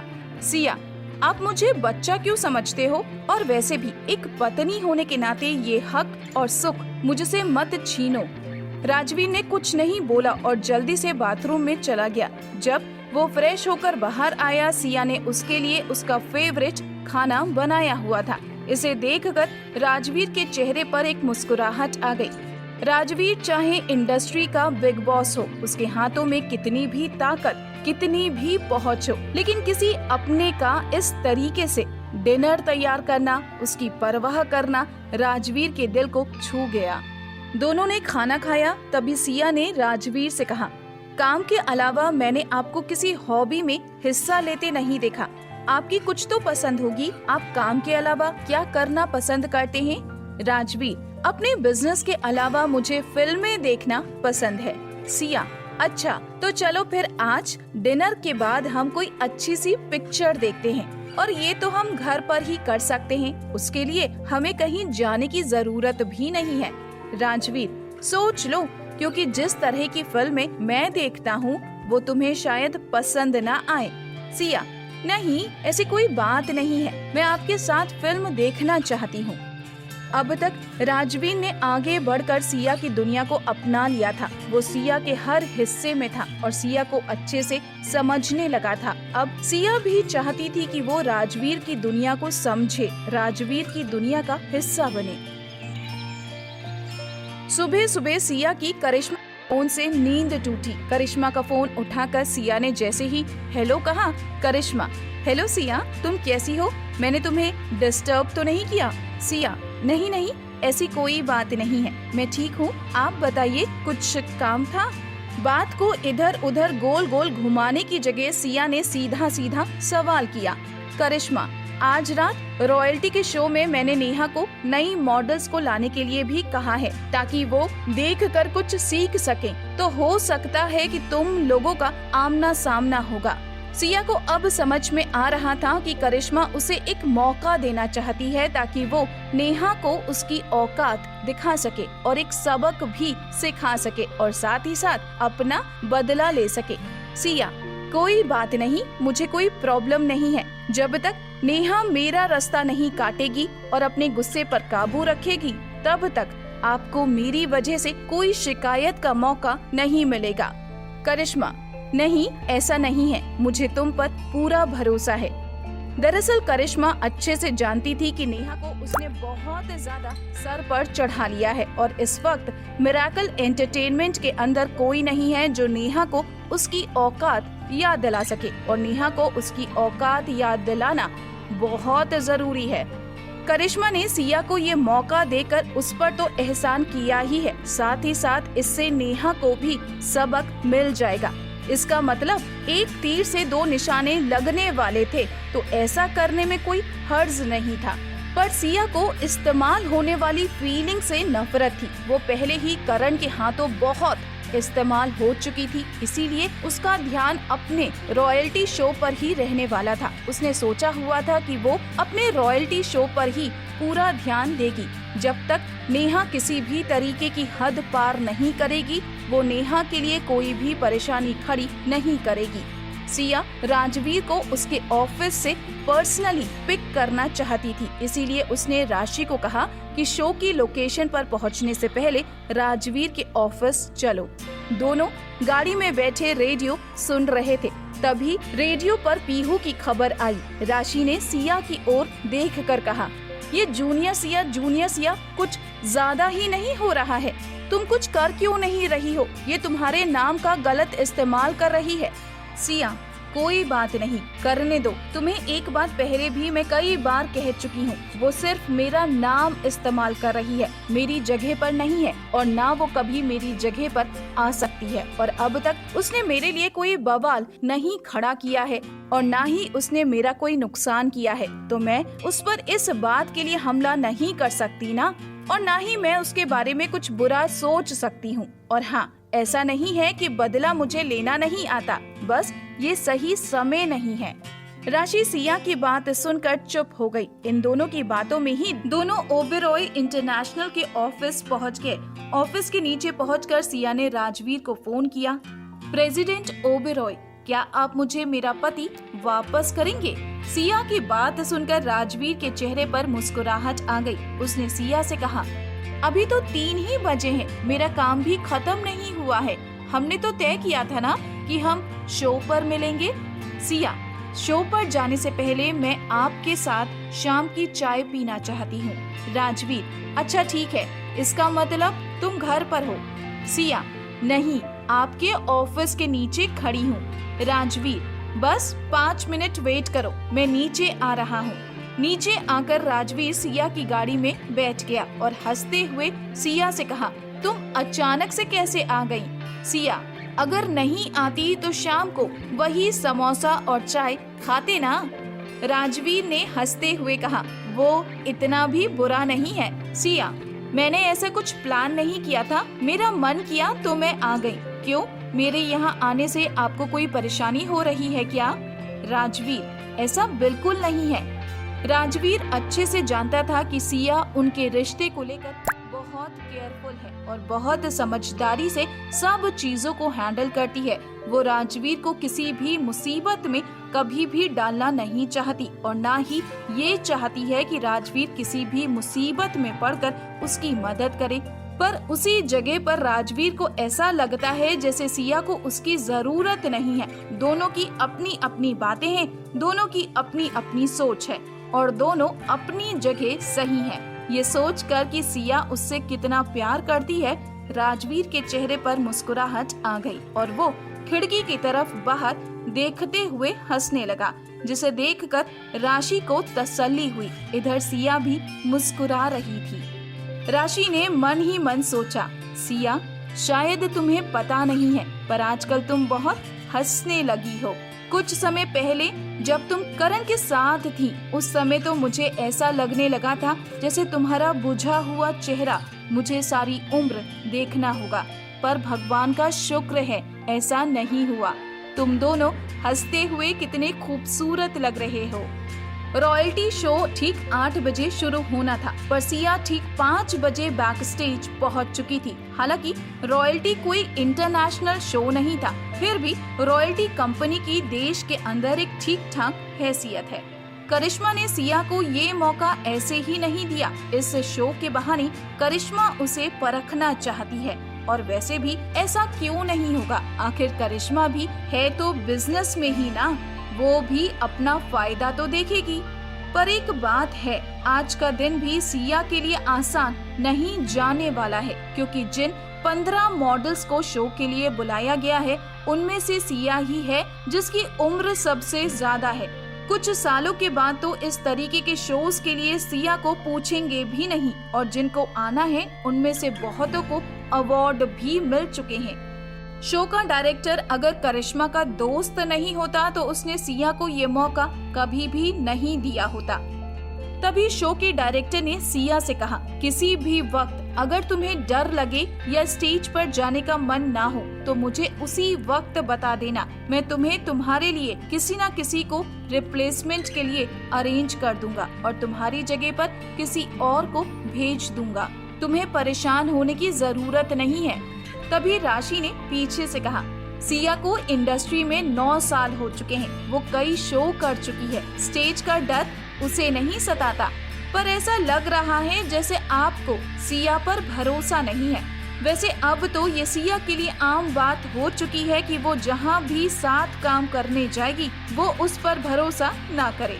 राशि की बात सुनकर डायरेक्टर चुप तो हो गया और चुपचाप अपना काम करने लगा, पर उसने मन ही मन सोचा, आखिर इस मॉडल में करिश्मा को दिखा क्या, और अगर करिश्मा ने नहीं कहा होता तो मैं तो इसे यहाँ कभी आने भी ना देता। अभी मेकअप रूम में बातें चल ही रही थी कि अपनी पहुंच और पहचान का इस्तेमाल करके सिया यहाँ तक पहुंची है और शो स्टॉपर बन गई है, क्योंकि किसी फेमस मॉडल को भी इस शो के लिए ऑडिशन के बाद लिया गया था। इसीलिए सिया का यूं आना किसी को भी रास नहीं आ रहा था। इस बातचीत को खत्म करने के लिए राशि ने कहा, अगर इतना ही पता है कि अपनी पहचान और अपनी हैसियत का इस्तेमाल करके शो स्टॉपर बना जा सकता है तो तुम क्यों नहीं बन जाती। सिया ने राशि का हाथ पकड़कर उसे चुप कराया और उससे कहा, इनकी बातों को क्यों बढ़ा रही हो, ये सिर्फ बातें ही हैं। जितना तुम बात करोगी उतना वो करेंगे और फिर बात बढ़ती ही चली जाएगी, इसका कोई अंत नहीं निकलेगा। राशि, वही तो देखो ना, वो लोग कुछ भी बोल रहे हैं। अभी बातें चल ही रही थी कि तभी नेहा अपनी मॉडल्स को बैक स्टेज लेकर आई। सिया और नेहा ने एक दूसरे को देखा और बिना कुछ बोले नेहा सीधे शो डायरेक्टर के पास चली गई। वहां जाकर उसने मॉडल्स को शो डायरेक्टर से मिलवाया और बताया कि करिश्मा ने भेजा है। क्योंकि करिश्मा शो डायरेक्टर की अच्छी दोस्त थी, इसीलिए उसने नई मॉडल्स को आराम से सब चीजों को देखने और समझने के लिए कह दिया और साथ ही साथ ये चेतावनी दी कि किसी भी मॉडल को परेशानी ना हो, किसी के काम में कोई तकलीफ या दखलंदाजी ना करे। तभी डायरेक्टर ने सिया को कहा, तुम जल्दी से कपड़े बदल लो और तुम अपनी जगह पर पहुँचो। सिया मेकअप टेबल से उठकर चेंज करने के लिए जाने लगी। तभी वो नेहा के बगल से निकली और नेहा ने सिया से कहा, सॉरी सिया, मुझे तुम्हारा पोर्टफोलियो रिजेक्ट करना पड़ा। तुम तो जानती हो तुम्हारी उम्र बहुत ज्यादा है और इस इंडस्ट्री की अपनी लिमिटेशंस है और हम भी काम और रूल्स से बंधे हुए हैं। सिया, कोई बात नहीं, मैं समझती हूँ आपकी अपनी सीमाएं। सिया ने अपने चेहरे पर कोई भी इमोशंस, कोई भी गुस्सा लाए बिना कहा और अपनी बात कहकर वहां से जाने को ही थी कि तभी नेहा ने उसका हाथ पकड़ते हुए कहा, तुम ये दिखावा करके थक नहीं जाती? तुम ये कह रही हो कि तुम्हें मुझसे कोई गुस्सा, कोई नफरत नहीं है, ऐसा हो ही नहीं सकता। सिया, मुझे तो हमेशा से पता है कि तुम एक घटिया इंसान हो, तो तुम्हारे ऊपर मैं अपना गुस्सा, अपनी एनर्जी क्यों बर्बाद करूं? मेरे अपने आप को परेशान करने से तुम तो नहीं बदल जाओगी ना।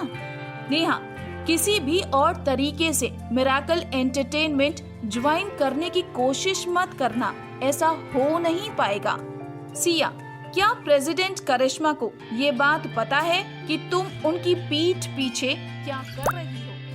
वाकई में नेहा ने अपनी हदें पार कर दी थी और वो करिश्मा की सब्र सीमा को पार कर चुकी थी। तभी जिन मॉडल्स को नेहा लेकर आई है उनमें से एक मॉडल सिया की फैन थी। उसने सिया के कई शोज को देखा था और सिया को अपना आइडियल मानती थी। वो खुशी से चहकते हुए सिया की ओर आई और उसकी ओर हाथ बढ़ाया।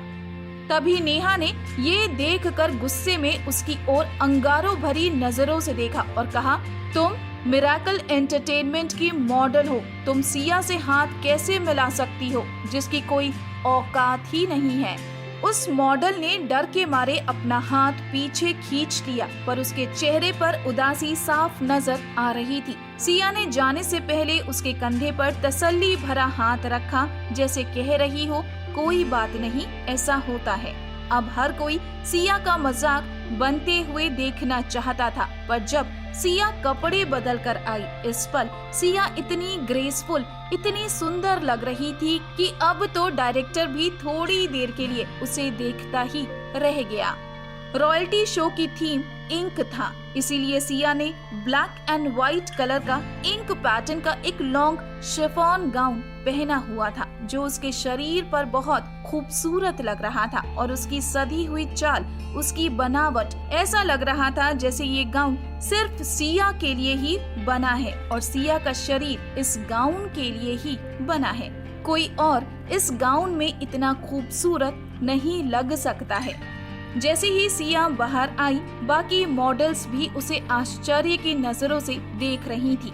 हालांकि उन्होंने भी इसी रेंज के कपड़े पहने हुए थे, पर वही कपड़े सिया के ऊपर अच्छे लग रहे थे, जैसे किसी बड़े डिजाइनर ने सिर्फ और सिर्फ उसे ही ध्यान में रखकर बनाए हैं, जबकि उन मॉडल्स पर ऐसे लग रहे थे जैसे उन्होंने मोहल्ले की किसी दुकान से खरीदे हैं।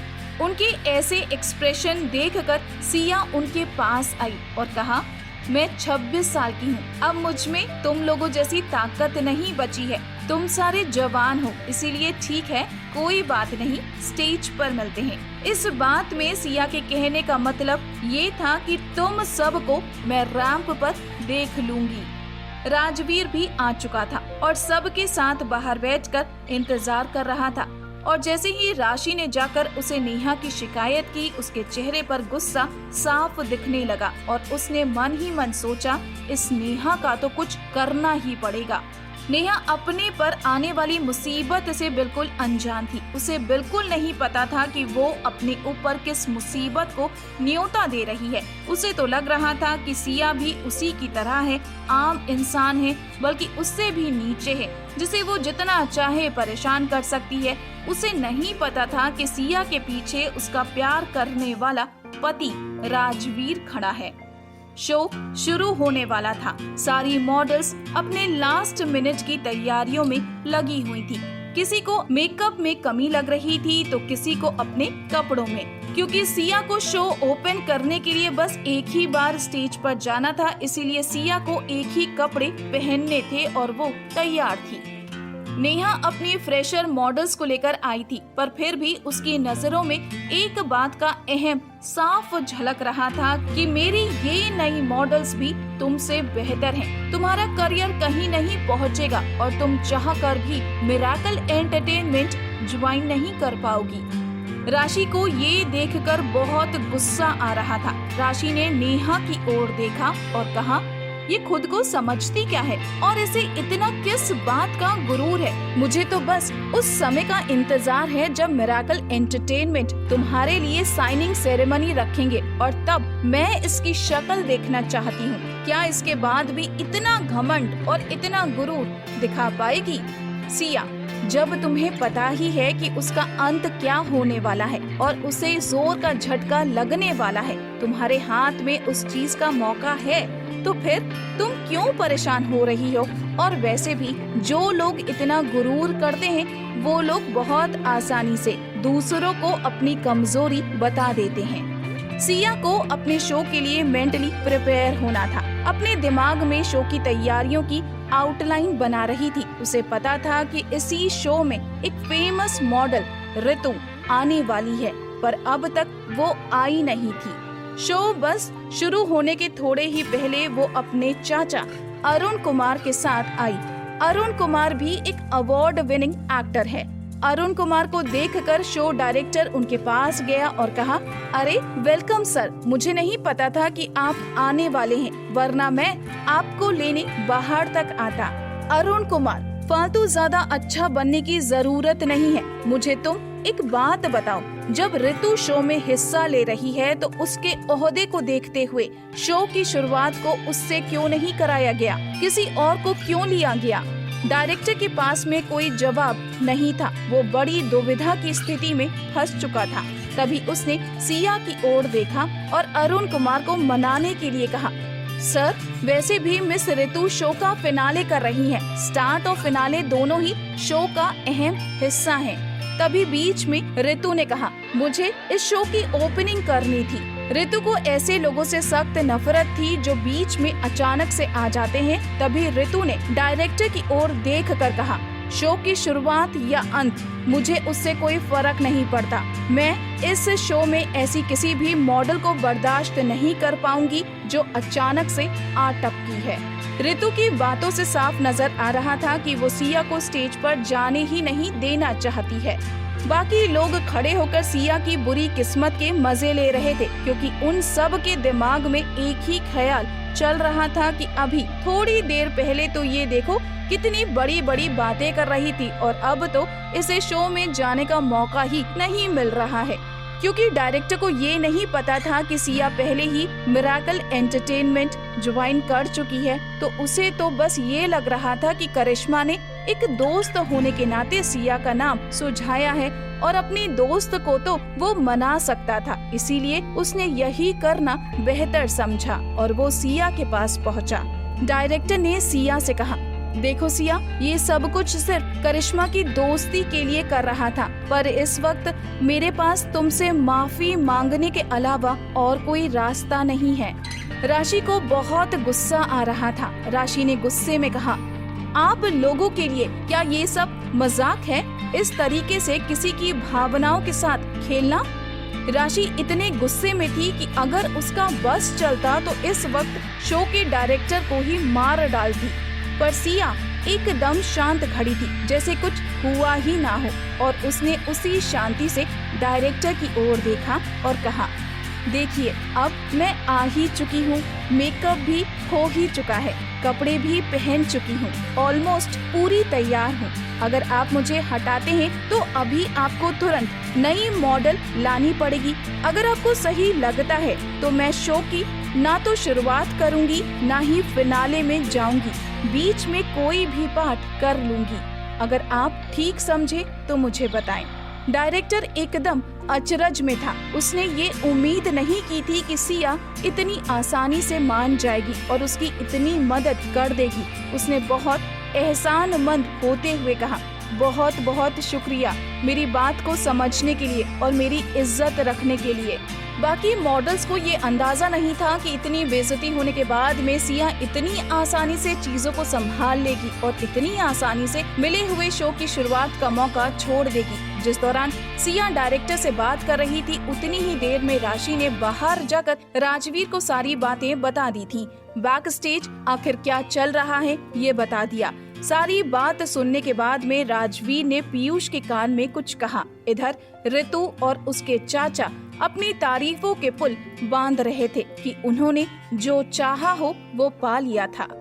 पीछे खड़ी सभी मॉडल्स बहुत खुश थीं, क्योंकि उनके हिसाब से सिया को सबक मिल रहा था और कहने की जरूरत नहीं है कि नेहा तो 7वें आसमान पर थी। ऋतु और उसके एक्टर चाचा अरुण कुमार वो भी बड़े घमंड के साथ वहाँ पर खड़े थे और अपनी जीत की खुशी मना रहे थे। तभी अचानक से एक लंबा चौड़ा आदमी बैक स्टेज एंटर हुआ। सभी लोग तो उसे नहीं पहचानते थे, पर अरुण कुमार ने उसे देखकर पहचान लिया कि ये ओबेरॉय इंटरनेशनल के CEO राजवीर ओबेरॉय का पर्सनल असिस्टेंट पीयूष है।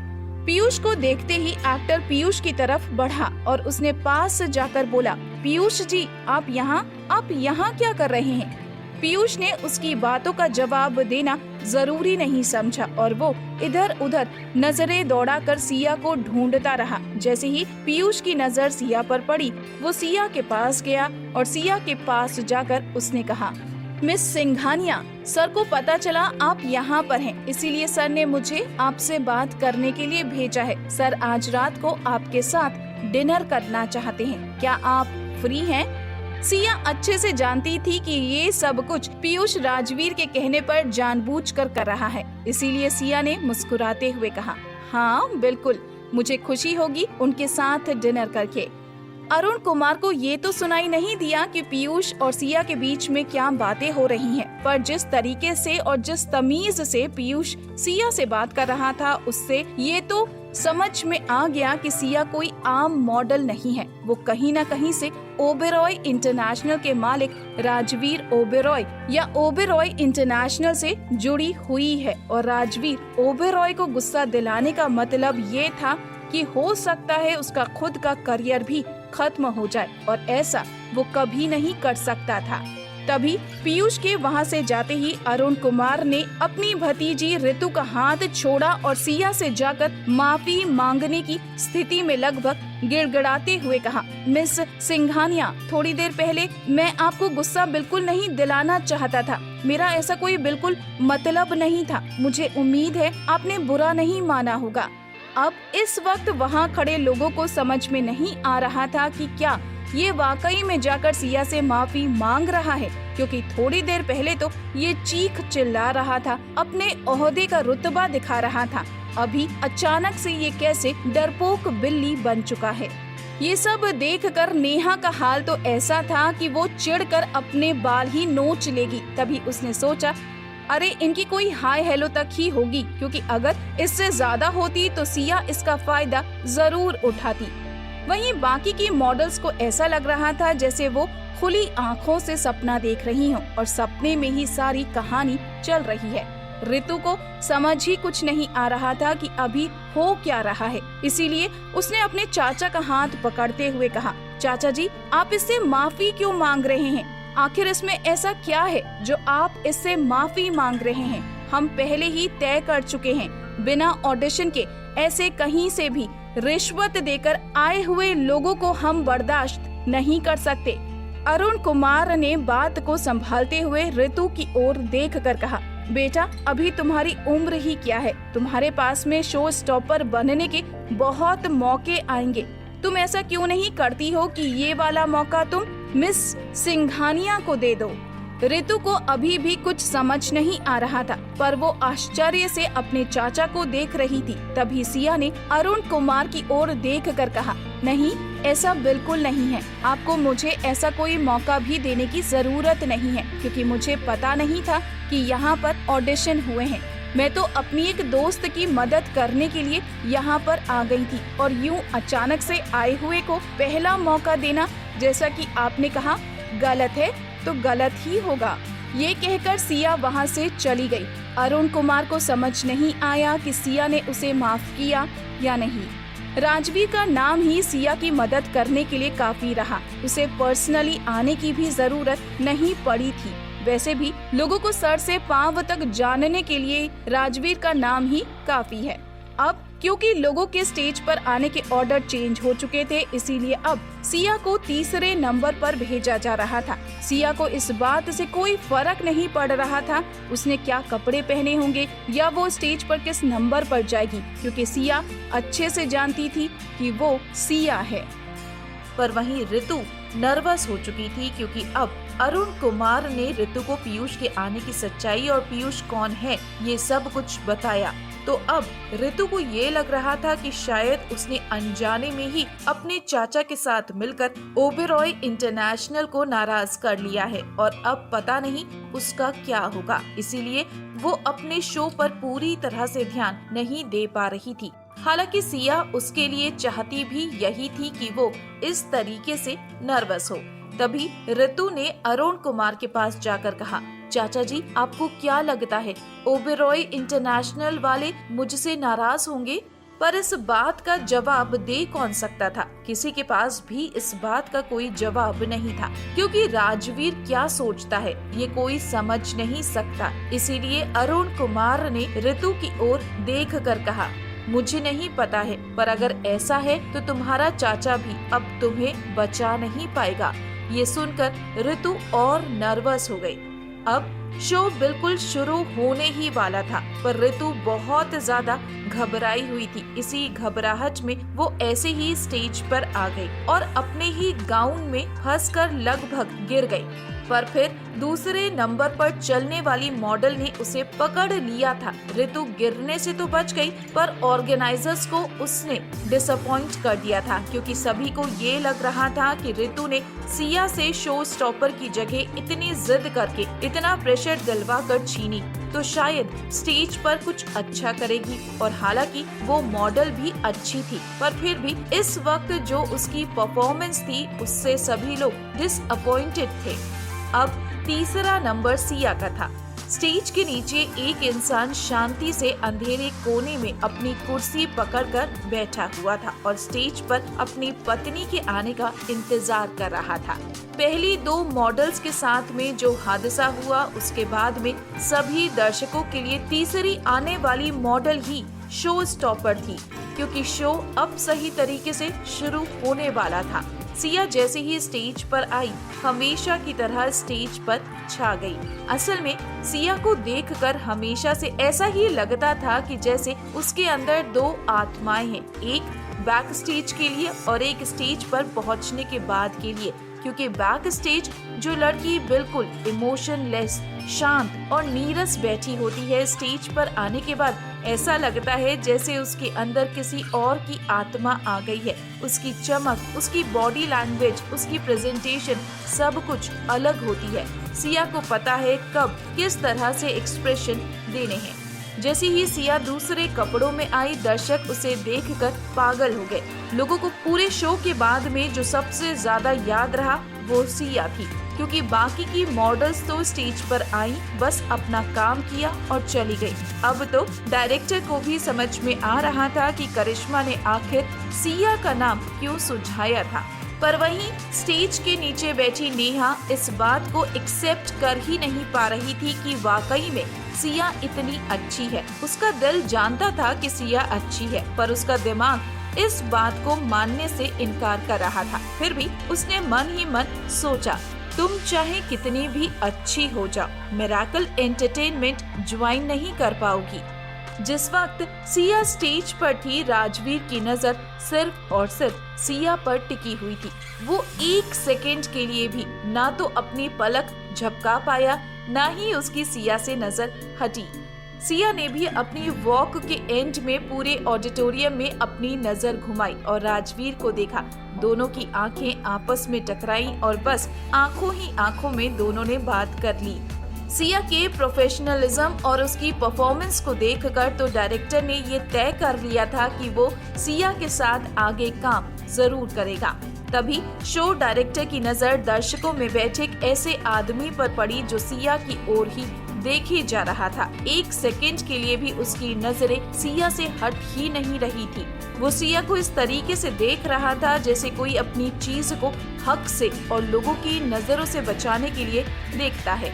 बैक स्टेज पीयूष के आने वाली बात सबके बीच में फैल चुकी थी और हर कोई यही बात कर रहा था कि सिया और राजवीर एक दूसरे को पर्सनली जानते हैं। पर इस बात में कितनी सच्चाई है ये कोई नहीं जानता था, क्योंकि आज तक किसी ने भी सिया और राजवीर को साथ में नहीं देखा था। पर इस वक्त राजवीर को रॉयल्टी शो में देखकर डायरेक्टर काफी कुछ समझ चुका था, पर थोड़ा एकदम से अपनी आंखों में यकीन नहीं हो रहा था। उसे लग रहा था कि क्या वाकई में राजवीर ओबेरॉय अपने ओहदे से नीचे उतरकर एक अदने से मॉडलिंग शो में आए हुए हैं।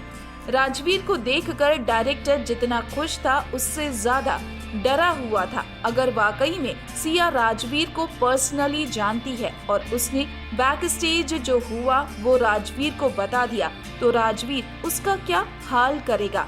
पर तभी उसके दिमाग में पीछे से एक ख्याल आया। उसने सोचा, अगर सिया वाकई में राजवीर को पर्सनली जानती होती तो आज अपने करियर के लिए इस तरीके से स्टेप बाय स्टेप मेहनत नहीं कर रही होती, बल्कि अब तक सुपर मॉडल बन चुकी होती।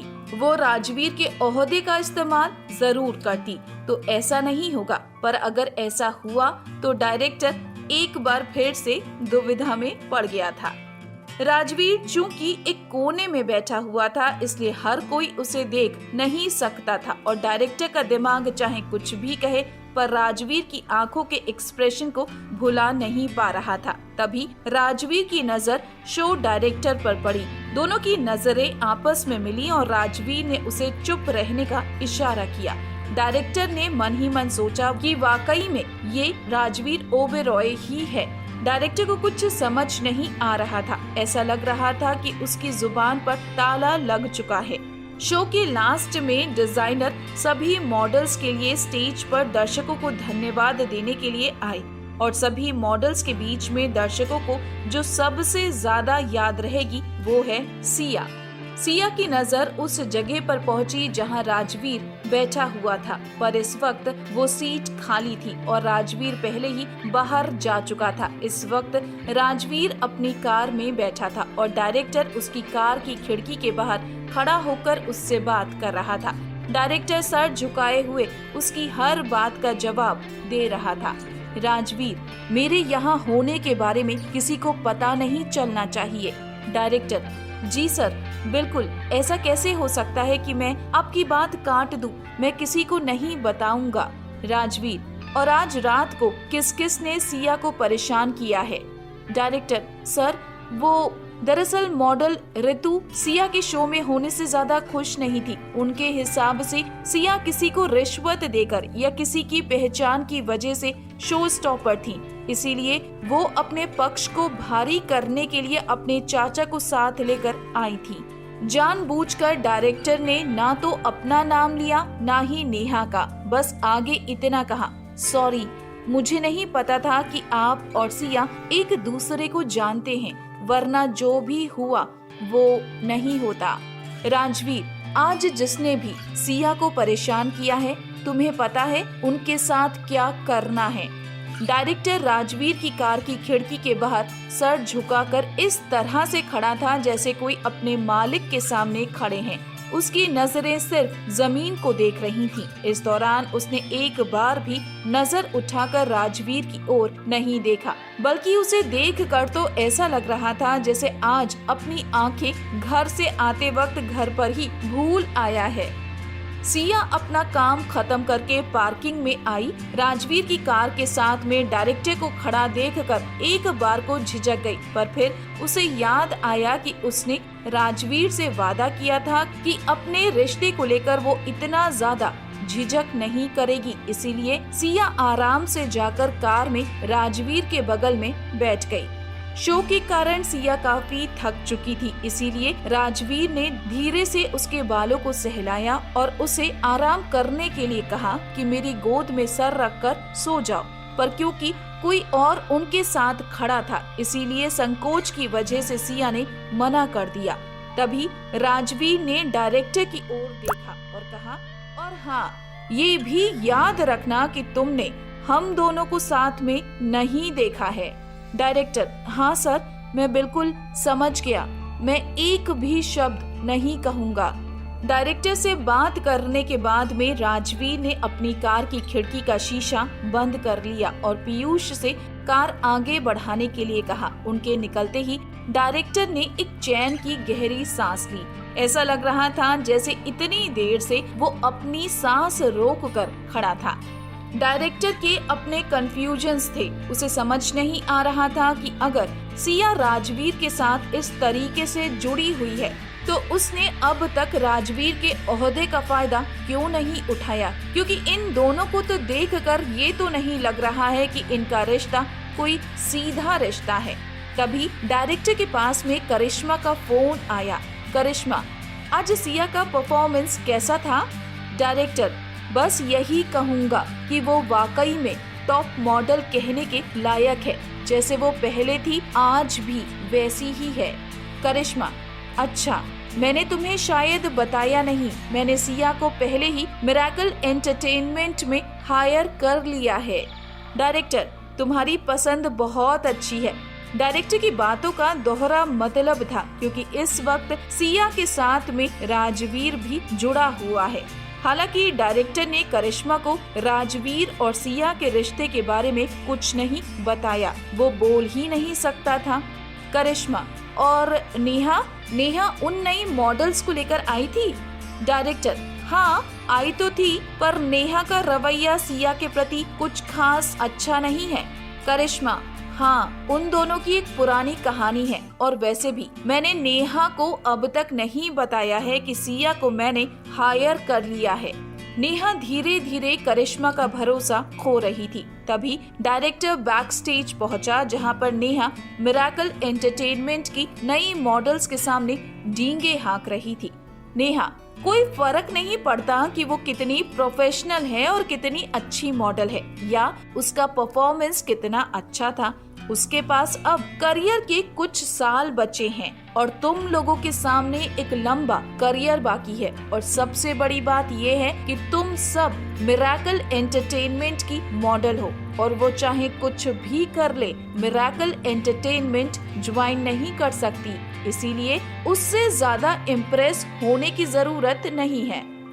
ये तो नहीं पता है कि सिया के पास में उसकी शोहरत के कितने साल बचे हैं, पर अगर तुम इसी तरीके से सिया के खिलाफ जाती रही तो तुम्हारा करियर ज्यादा लंबा नहीं चलेगा। डायरेक्टर अपने आप को चुप नहीं रख पाया और बीच में ही बोल पड़ा। डायरेक्टर, सिया की परफॉर्मेंस को देखते हुए तुम्हें नहीं लगता कि करिश्मा भी ये बात से इनकार नहीं कर सकती है कि सिया टैलेंटेड है और किसी भी बड़ी कंपनी को ज्वाइन करने के लायक है? नेहा, मैंने जो भी कहा वो इसीलिए कहा था कि मैं जानती हूँ कि ऐसा ही होगा। और रही बात सिया की, तो एक बात बता दूं कि इतना कंपटीशन है मार्केट में कि सिया किसी भी बड़ी कंपनी को ज्वाइन नहीं कर पाएगी और मिरेकल एंटरटेनमेंट तो बिल्कुल भी नहीं कर पाएगी। ये मुझे अच्छे से पता है। शो डायरेक्टर ने मन ही मन सोचा कि नेहा शायद अपनी औकात भूल रही है और इसीलिए उसने नेहा से कहा, तुम्हें नहीं लगता कि तुम महज एक मैनेजर हो और तुम कुछ ज्यादा ही सोच रही हो? और तो और तुमने अपने आप के बारे में कुछ ज्यादा ही भविष्यवाणियां और गलतफहमियां पाल रखी हैं। नेहा को एहसास हो रहा था कि डायरेक्टर जरूरत से ज्यादा बोल गया, पर नेहा ने इस बात का कोई जवाब नहीं दिया। वहीं डायरेक्टर मन ही मन ये सोच रहा था कि भले नेहा करिश्मा की खास है, उसके भरोसेमंद लोगों में से है, पर फिर भी है तो सिर्फ एक मैनेजर ही और करिश्मा उस कंपनी की CEO मतलब मालिक है। जाहिर सी बात है कि नेहा के इसी रवैये को देखते हुए करिश्मा ने उसे अब तक नहीं बताया कि वो सिया को पहले ही साइन कर चुकी है। नेहा चुप नहीं रह सकी। नेहा ने कहा, सर, आप करिश्मा के दोस्त हैं इसीलिए मैं चुप हूँ, पर आप जरूरत से ज्यादा बोल रहे हैं। डायरेक्टर, मुझे पता है मैं तुम्हारी CEO का दोस्त हूँ, इसीलिए तुम्हारे साथ बहुत नरमी से पेश आ रहा हूँ, पर आज के बाद अगर मेरा शो होगा तो मैं वहाँ तुम्हारी शक्ल नहीं देखना चाहता, क्योंकि मैं नहीं चाहता कि तुम और मैं एक दूसरे के आमने सामने आए और एक दूसरे को परेशान करें। ऋतु क्योंकि अपने चाचा को लेकर आई थी, उसके बाद भी उसकी परफॉर्मेंस इतनी खराब गई। इस बारे में डायरेक्टर ने सोचा कि एक अच्छी सी न्यूज बनाकर मीडिया को दे दी जाए। डायरेक्टर अभी भी इस दुविधा में था कि इस न्यूज को पढ़कर राजवीर खुश होगा या नहीं। घर लौटते वक्त सिया आराम से राजवीर के कंधे पर सर रखकर लेटी हुई थी। सिया के लिए इससे ज्यादा आरामदायक कोई जगह दुनिया में नहीं बनी थी। राजवीर भी सिया के शो के डायरेक्टर के सामने किए गए व्यवहार से खुश था कि आज सिया उसके सामने छुपी नहीं। इसका साफ मतलब है कि अब लोगों के सामने अपने रिश्ते को अपना रही है, न सिर्फ राजवीर को तसल्ली देने के लिए बोल रही है। सिया और राजवीर जैसे ही अपने घर पहुँचे और बेडरूम में आराम करने के लिए गए, टीवी पर बार बार जूनियर सिया नाम से हेडलाइन चल रही थी।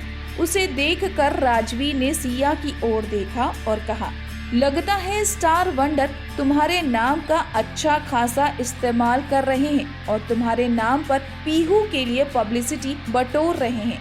सिया, बात तो आपकी सही है, स्टार वंडर ऐसा ही कर रहा है, पर सिर्फ मेरा नाम का डुप्लीकेट इस्तेमाल करने के लिए मैं पीहू के खिलाफ कोई कार्यवाही नहीं कर सकती। और वैसे भी वो इस बात का टैग लेकर बैठी हुई है कि वो बच्ची है, इसीलिए हर किसी को ऐसा लगता है कि मुझे उसकी छोटी मोटी गलतियां माफ कर देनी चाहिए। आप परेशान मत हो, मुझे लगता है मुझसे ज्यादा इस बात की चिंता हमसे ज्यादा करिश्मा को ही हो रही होगी, इसीलिए उसने मेरे लिए कॉन्ट्रैक्ट साइनिंग सेरेमनी काफी बड़े तौर पर रखी है।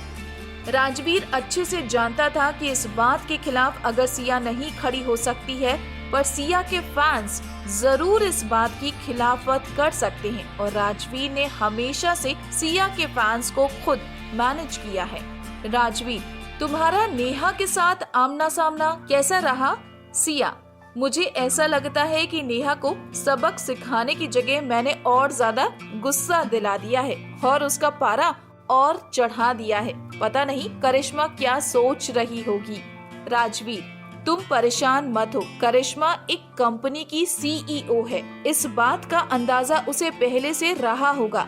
ये हम बिजनेस वाले लोगों का तरीका होता है। किसी भी व्यक्ति को जब हमें उसकी औकात याद दिलानी होती है तो हम पहले उसका गुरूर बहुत ऊंचा करते हैं, उसके बाद उसे जमीन पर पटक देते हैं। सबसे ज्यादा ऊंचाई से गिरने में जो दर्द होता है वो दर्द किसी और तरह से हराने में नहीं हो सकता। वैसे रही बात इस पीहू की, तो तुम इसे बच्चा मत समझो। ये जरूर 16 साल की है, लेकिन बहुत गहरे पानी में है। राजवीर को कुछ भी करने से पहले इस बात का बहुत ध्यान रखना होगा कि पीहू की शक्ल सिया से मिलती जुलती है। पीहू के किसी भी किए का नुकसान सिया को भी भुगतना पड़ सकता है। अगले दिन हर न्यूज़पेपर की हेडलाइन यही थी कि कैसे ऋतु अपने एक्टर चाचा को एक शो की ओपनिंग छीनने के लिए लेकर आई थी और कैसे उनका इस्तेमाल करके ऋतु तो इस समय मजाक बनी ही, उसके चाचा भी मजाक बन गए, क्योंकि एक इतने सीनियर एक्टर का इस तरीके से एक मॉडल को अपनी भतीजी के लिए परेशान करना बहुत ही शर्म की बात थी।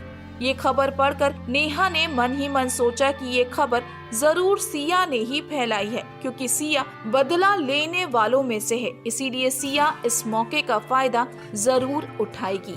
नेहा इस वक्त मीटिंग रूम में बैठी हुई इस खबर को देख रही थी और तभी उसने कहा, सिया, तुम बहुत छोटे दिमाग की हो, तुमने इतनी सी बात को इतना उछाला, मुझे यकीन नहीं हो रहा। संदीप नेहा की बात सुनकर मन में ही सोच रहा था कि कोयला तवे को काला कह रहा है। नेहा भी तो आखिर सिया के जैसी ही है। संदीप, वैसे मैंने कल सिया की परफॉर्मेंस देखी थी, तुम्हें ये बात तो माननी पड़ेगी कि सिया की परफॉर्मेंस बहुत अच्छी थी, वो है वाकई में टैलेंटेड। नेहा, तो क्या अब तुम्हें पछतावा हो रहा है कि सिया को मिराकल एंटरटेनमेंट ज्वाइन ना करने देने में तुमने मेरी मदद की है? संदीप, अतीत में जो होना था वो हो चुका है। अब तुम जो नई मॉडल अपॉइंट हुई हैं उन पर ध्यान दो ताकि उन्हें अच्छी ट्रेनिंग दे सको। इस तरीके से अब तुम सिया से आगे निकल सकती हो, वरना अगर सिया ने कोई बड़ी कंपनी ज्वाइन कर ली तो सोच लो तुम्हारा क्या हाल होने वाला है। नेहा ने तो तय कर लिया था कि वो अपनी आखिरी सांस तक सिया को टक्कर देगी और उसे आगे नहीं बढ़ने देगी। ये दोनों अभी बातें कर ही रहे थे कि अचानक से मीटिंग रूम में करिश्मा आई और करिश्मा के साथ में एक ऐसा इंसान था जिसके बारे में नेहा और संदीप ने कभी सोचा ही नहीं था, नैतिक। करिश्मा, नैतिक आओ बैठो। नैतिक को सामने देखकर इन दोनों को पछतावा हो रहा था, क्योंकि अतीत में छुपा हुआ इनका एक कड़वा सच बहुत जल्द सामने आने वाला था। असल में नैतिक मिराकल एंटरटेनमेंट के सबसे ज्यादा कामयाब बिजनेस मैनेजर्स में से एक रहा है और साथ ही साथ करिश्मा का बिजनेस पार्टनर भी था।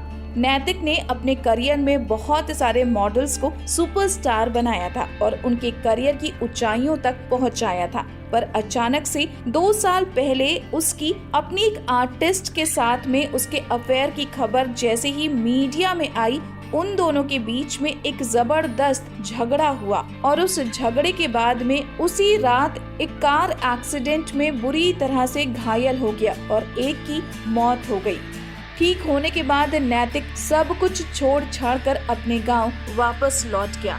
नैतिक का दिल जानता था कि आखिर उसके अफेयर वाली बात किसने मीडिया को दी थी। उसके उन्हीं दोस्तों ने जिसे वो अपना सब कुछ मानता था, अपना दोस्त, अपना परिवार, उसके अपने दोस्त। इसीलिए नैतिक ने उन दोनों की तरफ नजर उठाकर देखना भी जरूरी नहीं समझा। करिश्मा ने तभी कहा, मुझे ये बताते हुए खुशी हो रही है कि नैतिक हमें वापस ज्वाइन कर रहा है।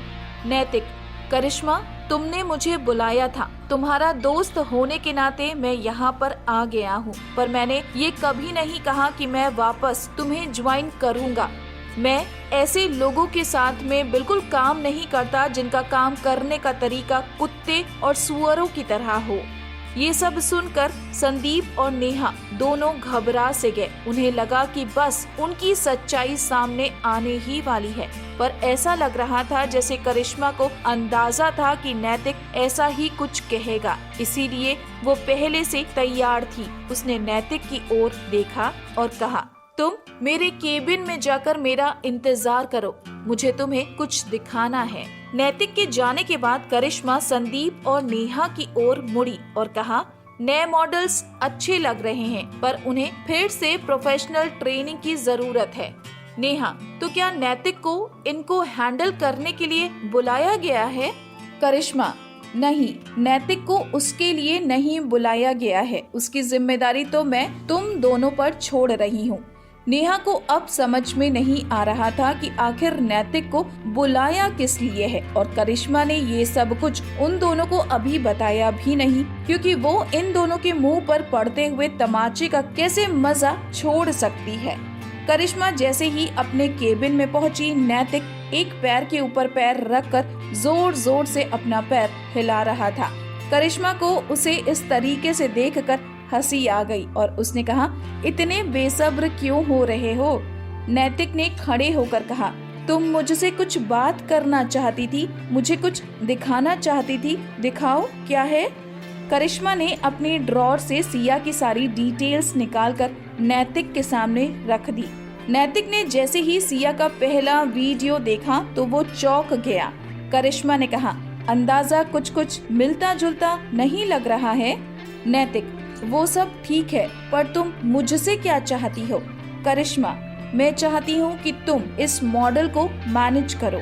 नैतिक, मैंने मैनेज करना छोड़ दिया है। मैंने मैनेजर का काम सालों पहले छोड़ दिया था, तुम्हें ये अच्छे से पता है। अब मैं कोई आर्टिस्ट मैनेज नहीं करता, और खास तौर पर कोई भी लड़की का मैनेजर मैं बिल्कुल भी नहीं बनना चाहता।